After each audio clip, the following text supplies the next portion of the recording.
Gwe wenna ng'oli munnayuganda owangalya mu Buganda, information nga bwe tugifulumya bw'erina okuba, kubanga tudiringa n'omusajja atayagala kumanya.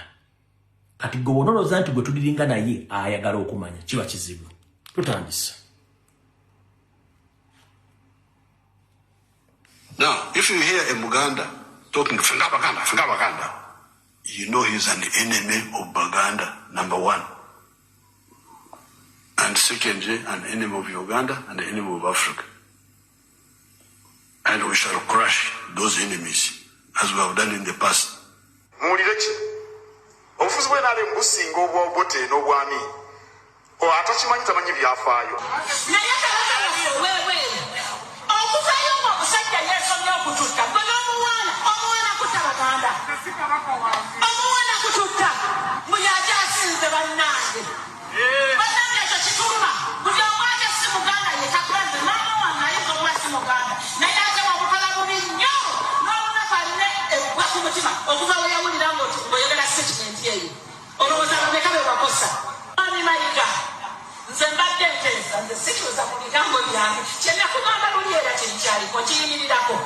It's better you resign.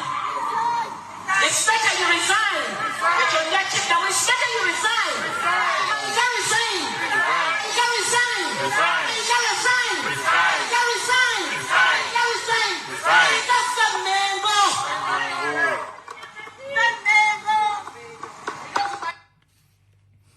All right. Kati renasembayo kukola video nabagamba nti Ssaabasajja Kabaka tamanyikiddwako mayitire oluvannyuma lw'abatamanya ngamba abaali bamuteereddwako mayiga bagende naye bamutuuseeko obulabe gye yali agenze okukyala ewa Kasujja. Bwe nabagamba ebigambo ebyo abantu bangi abakolagana mayiga ne bakyusa ebigambo. Njagala bagamba nti Ssaabasajja Kabaka nze nasooka obbagamba mbajjukiza nze nasooka obbagamba nti afuluma kansooke mbaddize akatambi kano. Enakusomwezi abadde ali mulumu olunaku lwadderwakuna ku ssaawa ez'abatumbirudde kiro Ssaabasajja Kabaka yafulumye eggwanga Uganda n'ayolekera mu nsi z'amagulu meeru. Njolotegeeza eggwanga Ssaabasajja Kabaka yafulumyemukko n'ayolekera ensi z'amagulu meeru birimu gye. Byebyo nno Ssaabasajja Kabaka wa Buganda ne gye buli kati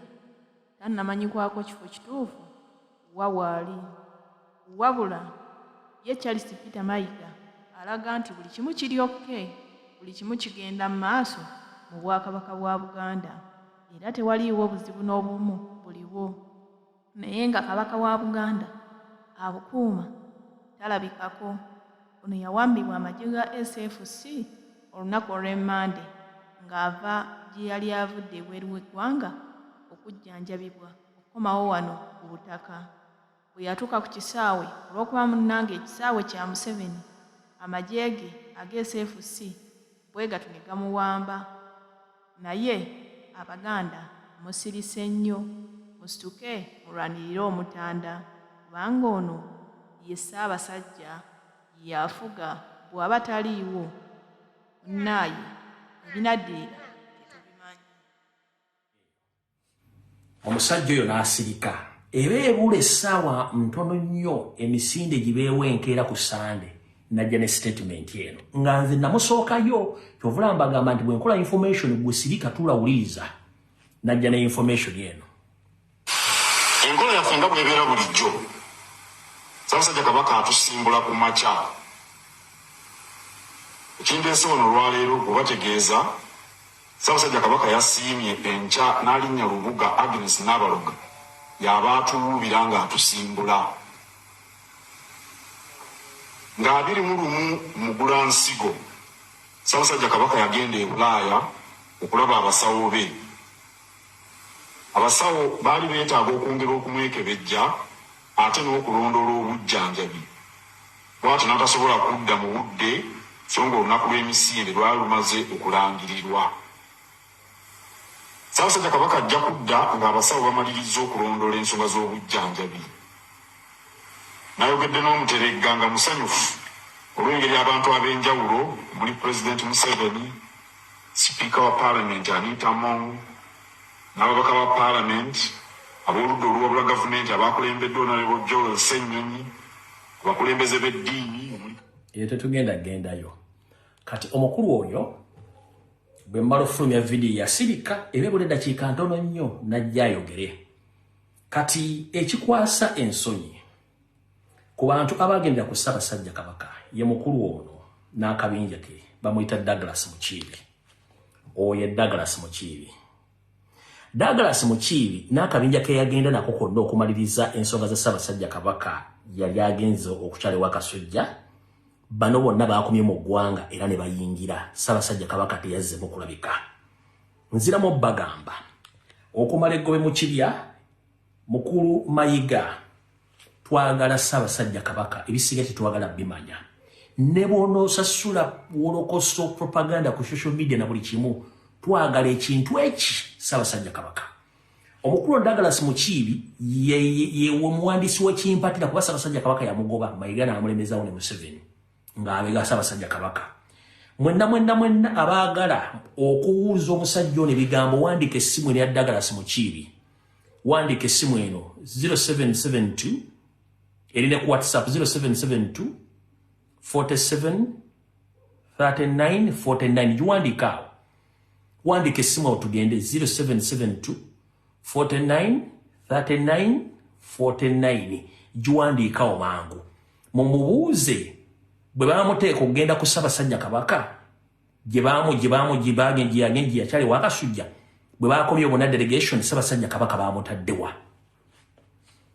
yiyo Sula Beka agiwandiise yiyo oyo Douglas Mukiibi eyalidinga delegation eregenda okumaliza Ssaabasajja Kabaka kati bo baakomye mu ggwanga ne bayingira Ssaabasajja Kabaka awo wataddemu kulabika naye ng'ate wiiki yonna abasajja ne badde bagenda nga basiiba ku Ssemwayi Embuya nga basinkana Muhoozi Mayiga n'akabinja ke nga bateekateeka biki bagenda okukola in a case omaliza mission yaabwe akabinja kano kabasomedde kalimu David Wasajja kalimu Charles Peter Mayiga Agnes Nabaloga Sara Kagere n'oyo Apuli David Wasajja nga n'abalala bateesa buki bagenda okukola ensonga zino kati olw'okuba nti information tugifulumya netiisa abasajja bano ne bakyusa program kati omulimu gwaffe gwe tukola baguyita Mugema tugema era nze bampa erinnya Mugema nalyo baalimpa lyange kubanga angemera wala erinnya lisinze mukulu w'ekika ekyo ekyenkima naye bampa erinnya lya Mugema kumangema ebintu bino enteekateeka esaanyawo Kabaka weeri mu ngeri yonna gyensonga lwaki mulaba buli kimu kikyuka ku sipiidi bakikola ku sipiidi kati ekintu ekiwo kiriwo ekiti nti Ssaabasajja Kabaka yakagezaako okukyusa oba yakagoba Mayiga enfunda eziwera 3 ng'alemeddeko era Ssaabasajja Kabaka yakagezaako okulonda abantu 4 okudda mu bigere bya Mayiga Ssemwayi ne Salim Ssebabira Masimu n'abatiisatiisa kati ono omwami badde akimye nti Ssaabasajja Kabaka mukudda kwonna kwadda agenda kujja nga musaleko n'omusale amugambe gundi nviira kati yensonga lwaki baagala kujjawo ekintu kino okujjawo Ssaabasajja Kabaka ng'ono tannadda obanga kyonna kibaagala omukola ono abe ng'asigala mu ntebe asigale ng'akola emirimu egyo kati ffe engeri gye tufunemu information tubanga ngoma ya ggwanga mujje kasite ngoma ya ggwanga mujje evuga tubuuza ani yaani era osituka busituzi ozambalira ku mugongo nga nswa n'ogenda kati ggwanga mujje yavuze kitegeeza yenna aleeta information etakwatagana kulabika kwa Ssaabasajja Kabaka mugambe alinga ebyayi nkiddamu mugambe alinga ebyayi fe Abaganda bwe tuba tutegeeza omuntu tukuwa erinnya lyo gwe ne weerondako olyoyagala buli aleeta information nga tekwatagana kulabika kwa Ssaabasajja Kabaka mugambe alinga ki ebyayi fe tetulwana na muntu kiri ekintu eki baleete Ssaabasajja Kabaka bamuteeke wali nga tebalikoodinze ffe kyaffe kijja kuba kiwedde nze okusinziira ku kyembalire bakomere bakibamanyi ti Ssaabasajja Kabaka baagala mumiza musu mukisa mukono mu ngabo bo bakola emishoni zaabwe twetaaga Kabaka nga mulamu ng'era waali awo bino simanyi yakyaddewo Akasujja byonna agomawo ate nga ga mugoyo twetaaga Ssaabasajja Kabaka tukooya akamanyiiro essimu eyo oyo muwandiise yakomye ku gurupu yakomyewo ng'ate mukama waabwe gwe bagenda teyakomyewo nze ndi mugema tugemerawo owulira nga nfundikira awantu awo waliyo abantu bangi abeere mu WhatsApp groups ku mitimbagano nga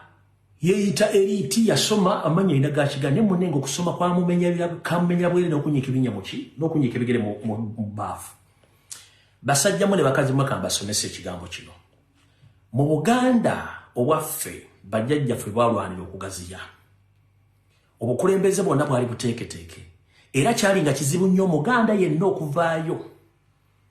atavunaanyizibwa ku nsonga gikolako naye olw'okuba nti Obuganda bugenda bujjabuzzemu enkwezenge yensonga lwaki nti kati naffe abavubuka tuvudde tukole ensonga zino wano nze nja bagamba mulimu gwenkola nkola gw'obannakyewa siteekeddwa gukola era nkola njogera bigambira nti sinze omwogezi wa Buganda bwa Ssaabasajja Kabaka omutongole nedda wabula ndi muzzukulu wa Buganda akola omulimu ogwampeebwa mu kitiibwa kya Buganda nti abaana baaliwo katulwane okukuza Buganda nga tujjukira nnyo bajjajjaffe abo abatusooka kyekintu kyenkola lwaki nkikola mu kusookera ddala njagala kusooka kusomesa abantu bamu mu Buganda omuntu avunaanyizibwa ku bulwadde bwa Ssaabasajja Kabaka n'okuvaayo okwogera butya nti Ssaabasajja Kabaka yakyaddewo akasujja ye Oweekitiibwa Omutaka Kasujju Luyinga sinze simayiga simulangira Jjunju sisanga lya Mbogo Saani simulangira yenna si Katikkiro si minisita Saani ateekeddwa okuvaayo n'ayogera ku bulamu bwa Ssaabasajja Kabaka kabeere Nnaabagereka takkirizibwa mu bulombolombo n'enno bwa Kabaka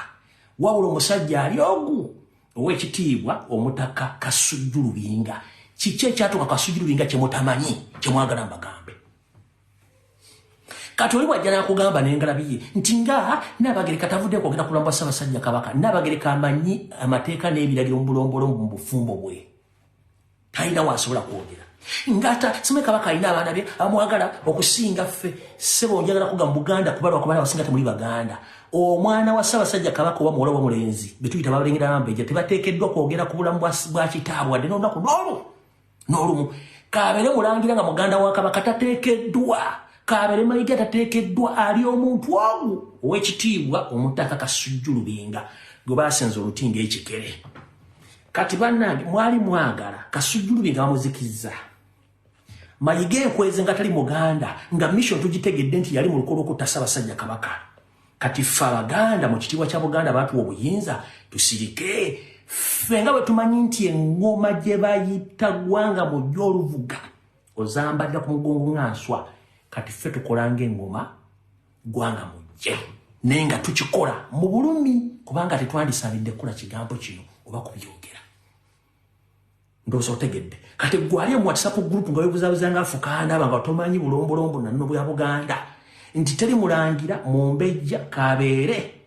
Nnaabagereka tateekeddwa kwogera ku nsonga za bulamu bwa Ssaabasajja Kabaka kabeere Katikkiro tateekeddwa kabeere mwogezi wa Kabaka ali ogu Oweekitiibwa Omutaka Kasujju Luyinga gwe baateeka ebbali nga nenabo gisimufungize kati mwali mwagala muli jimu eno ffe tusirike tutuule ekyokulabirako ebiseera bino tewaaliwo TV wadde radio etegeeza Abaganda kankuzeeyo nga bawaŋŋangusa taata wa nga bawaŋŋangusa Ssekabaka Frederick Luwangula Muteesa nga mutwale Bungereza omuwaŋŋangusa oluva mu Buganda olw'ebintu byagana okukola okotegere nti omulimu tugukola wulira Mutamino tugenda kola ebyaliwo oluvannyuma lw'abakirupa Abangereza abakulemberwamu Andrew Cohen gavana yali akulembera wano ku lw'abafuzi b'amatwale bwe bawaŋŋangusa Ssekabaka Muteesa owookubiri mu Bungereza mu mwaka gw'olukumi-1953 era nga kino kyaddirira oluvannyuma lwa Muteesa okuguguba ng'agaanye okugatta Buganda ku mawanga amalala gakola Uganda ey'awamu oluvannyuma Uganda egattibwe ku Kenya ne Tanzania ng'akola omukago gwa East African Federation kuba ye Muteesa kye yali ayagala Abangereza bawe Buganda obwetwaze esigale nga yeetengeredde wadde nga Abazungu baagezaako okumatiza Muteesa mu nkiiko eziwerako naye yasigala akalambidde era mu lukiiko olwasembayo wakati wa Ssekabaka Muteesa owookubiri nabo abafuzi b'amatwale Abangereza baali bamaze dda okutegeka olukwe awamu n'enteekateeka ez'okuwaŋŋangusa Ssekabaka Muteesa owookubiri Era olwalabanga Muteesa alemedde ku nsonga ye mwennyini Gavana Andrew Cohen yasituka n'aggulawo oluggi lw'ekisenge ekiteesebwamu omwali olukiiko olwo abasirikale ne bayingira ne bateeka ekiweero ku mutwe gwa Ssekabaka Edward Muteesa II era bw'atyo n'avugibwa paka ku kisaawe Entebbe n'ateekebwa ku nnyonyi eyamutwala mu buwaŋŋanguse e Bungereza. Ebyo byonna byaliwo mu Novemba wa 1953 era oluvannyuma lw'essaawa nnyange ennyonyi etutte Muteesa emaze okugenda ye mwennyini Gavana Andrew Cohen yasituka n'agenda ku Radio Uganda n'alangirira amawulire g'okuwaŋŋangusa Ssekabaka Muteesa era bw'atyo mu ddoboozi lye yalangirira nti Muteesa II takyali kabaka wa Buganda era ne mu ggwanga taliimu yaggiddwamu dda ku biragiro bya Nnaabakyala w'e Bungereza nti era yateereddwa dda ku nnyonyi emutwala mu buwaŋŋanguse e Bungereza. Kati n'olira omusajja yeeyita Muganda ali eyo n'engalabi yejjudde obuugi tamanyi byafaayo tasobola bigoberera era Abaganda tuga nti ebyafaayo biddiringana ekiriwo essaawa zino ffe abalina engalabi eziriko n'empewo tukugamba nti ebyafaayo tubimanyi ebyafaayo biddiringana. Mu Luzungu bagamba history repeats itself. Ekigenda mu maaso lwalo tekyawukanako nakana akatambi kenkuzanyidde sinze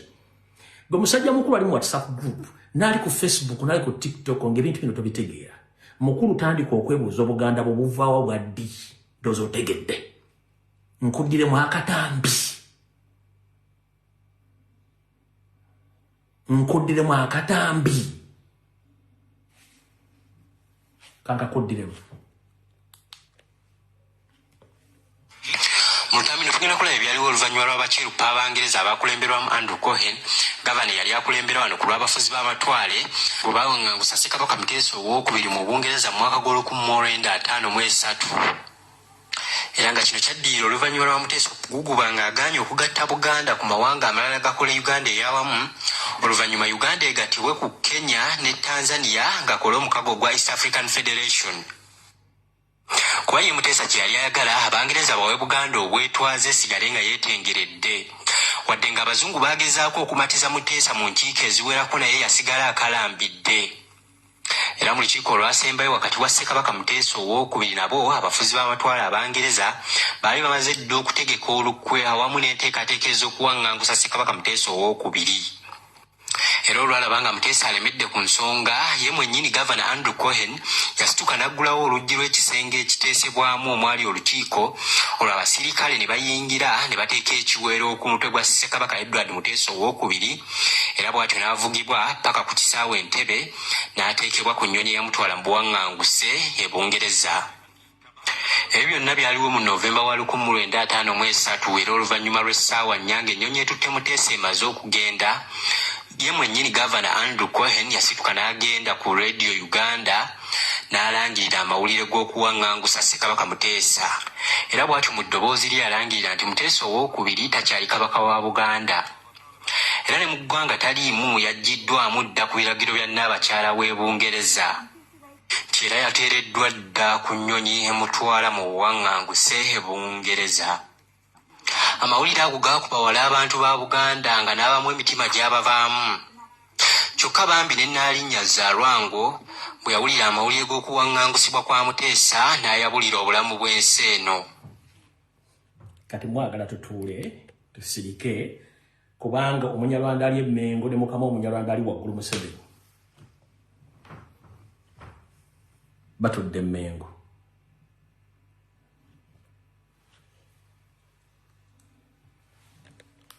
Go to the palace of Mutebi here. There's something called Wankachi. The Baganda say Wankachi. They talk about it. Where did Wankachi come from? They don't know. But we restored you so that you discover all these leakages. Instead of that, they are just busy with the parochialism, localism. Wankachi is a real word. Wewe sijja mulwako. Kati Baganda bantu Uganda mwenna. Ffe tetujjaano okukola binyumu. Gamba omuntu yenna ali mu Bulange ali ku BBS ne mayiga yennyini mugambe nti alina Facebook kuliko abantu amugoberera kakadde ku likes zo ku Facebook afunako sente meka omwezi mpozi oba viewership zalina afunako sente meka ku Facebook bagala viewership bagala likes mukubanga Facebook esasula Facebook esasulani kubanga temwagala bantu bamanye bwetubagamba nti ensonga eri bweti mu Buganda balimba kubanga obutamanya butambuza amazzi ekiro ekiri mu Buganda kitokota si kisaanikire buli muntu gy'oli banja Ssaabasajja Kabaka nga mulamu kubanga buli mukyapaddala mu kusabbiri ng'olina ettaka mu Buganda olina buli kimu ekine atabala kyekiri nasigadde wakabajja bikokolanga naawe balitukola Omuganda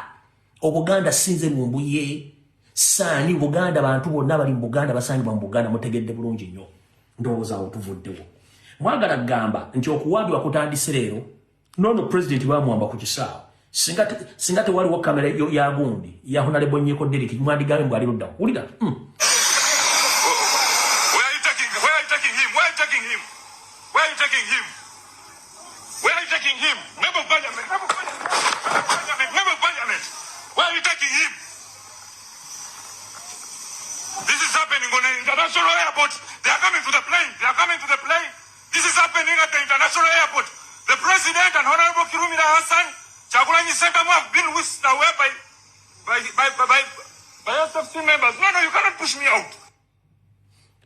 singa teyaliwo mwategedde nti bamuwambira ku kisaawe kano tunulire engalabi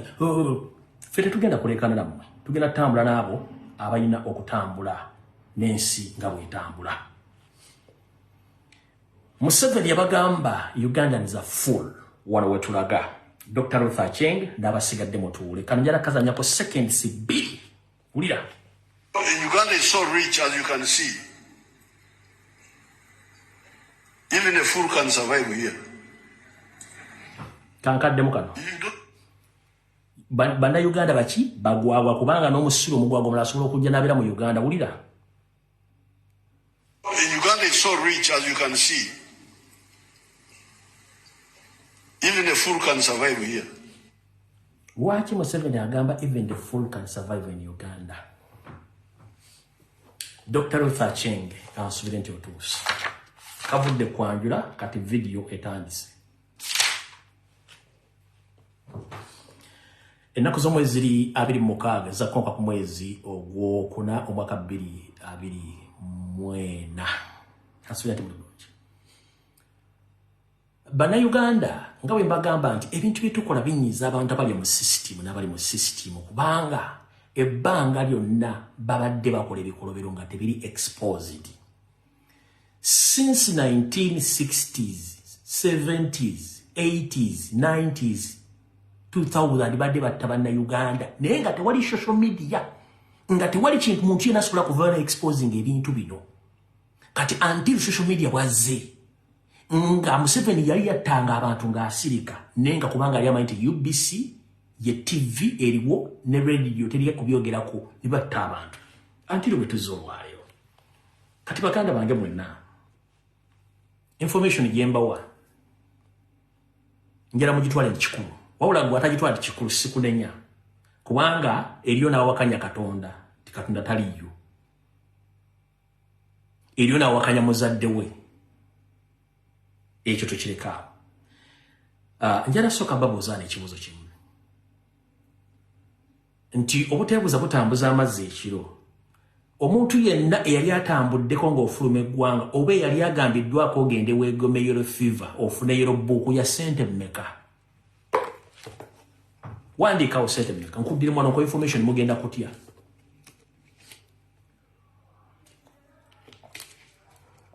yellow book ya sente mmeka nga sindabawa answer yange wano wandiika mugenda kutya okufuna yellow book immunization ya sente mmeka ng'ofuluma eggwanga emitwalo 12 emitwalo 2 mitwalo bino mmeka mitwalo 8 mitwalo 18 $20 what $20 tolimu mitwalo 80k mitwalo 8 we 12 mitwalo 25 of course yeah figures entufu zilandinga mitwalo 25 mitwalo 18 mitwalo 12 wekomao kudda kumubala nyuma walire ndala kati gwatamanyi gojjo gamba alumbu yalimba alumbu yajana lebe mukana njala kugamba mu ggwanga lya Nigeria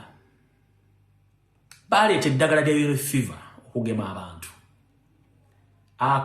Archbishop wa Nigeria n'agaana okugema aba Nigeria bonna abakatoliki n'agamba nedda tekijja kusoboka government nerwanagana bagate mujja bagema n'akwata eddagala eryo n'aliweereza e Roma ne bakebera eddagala eryo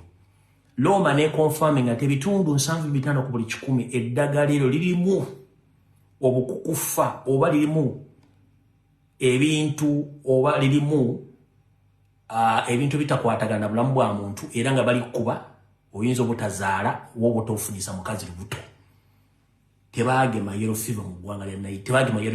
Nigeria mwalimu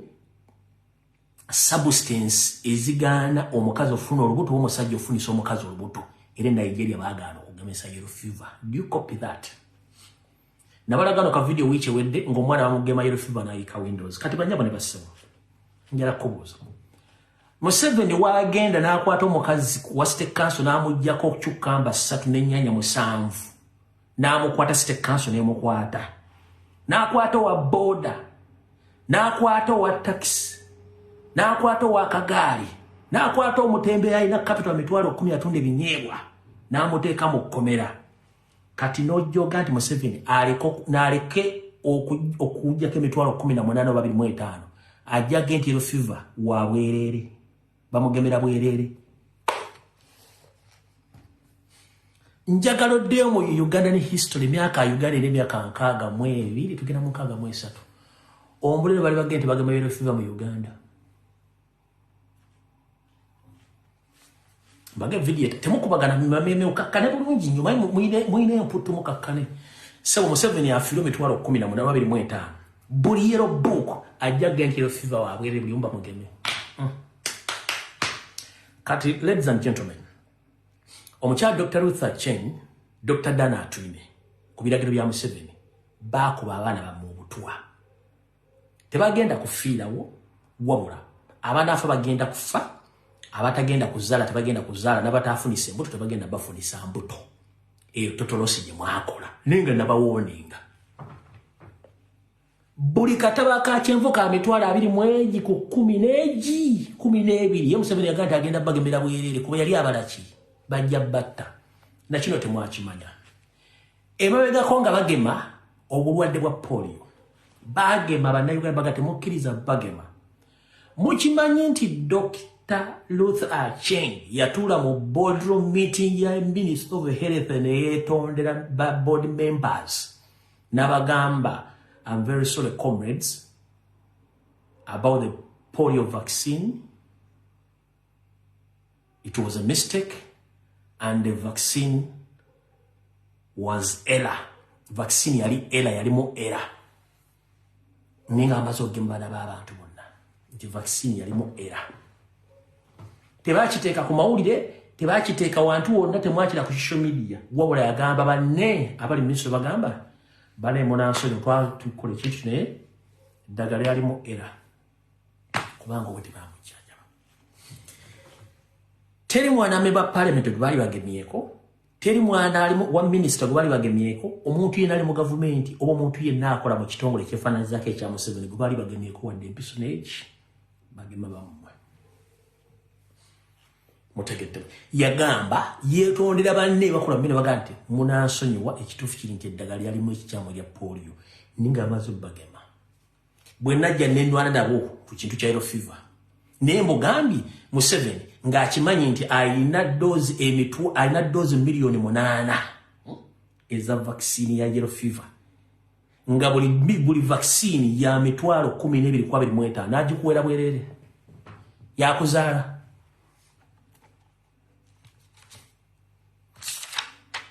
awo tuvuddewo ensonga endala tebakulimba munnayuganda nti buli kintu kyonna ekirimu okusengula abantu ku ttaka n'okuliwa bamusiga nsimbi nti ekintu ekiba kituufu ekintu ekyo kiba kikyamu kubanga ettaka lino abasajja balyegabanya naye kati ettaka eririwo eririko enkayana njala tegeeza eggwanga ne bannayuganda nti ekkomera lye Luzira liri ku ttaka lya Buganda. Naye ettaka eryo lyaweebwa dda musigansimbi Omuchina, kati kino bakireeta bulensoga nti bagenda ddiwa Omuchina oba proposal yaddiwa Omuchina. Omuchina baali muwadda, nkiddamu ettaka ly'ekkomera lye Luzira baali wadda Omuchina. Bino bye bambi n'okujja mu parliament byonna byakwebuuzaabuuza ng'afukaana aba, ettaka baali wadde Omuchina era baali muguza dda. Parliament bagirimba bulimbi ne bannayuganda okubiteesaako, naye nga ownership ne land title zonna zisoma nti Omuchina ettaka baali muguza baali muwadda. Kati mutegedde kyo nabaga ku Lwokutaano ku Lwokusatu bagamba nti emmeri za Uganda we zirina ekibanja ky'emmeri kya Uganda we zirina okutuukira oba ekiri commercial ne banga nsi ya Uganda wetuukira Museveni nayo yatondawo. Kati ettaka lye Luzira baali guzadde Omuchina land titles we ziri. Ndoza mutegedde bwe muto muli ku development. Ekyennyonyi nakibagambye buli kimu mwakitegedde okujja ku kimbadde njagala mutegeere na kino mukitegeere bulungi nnyo.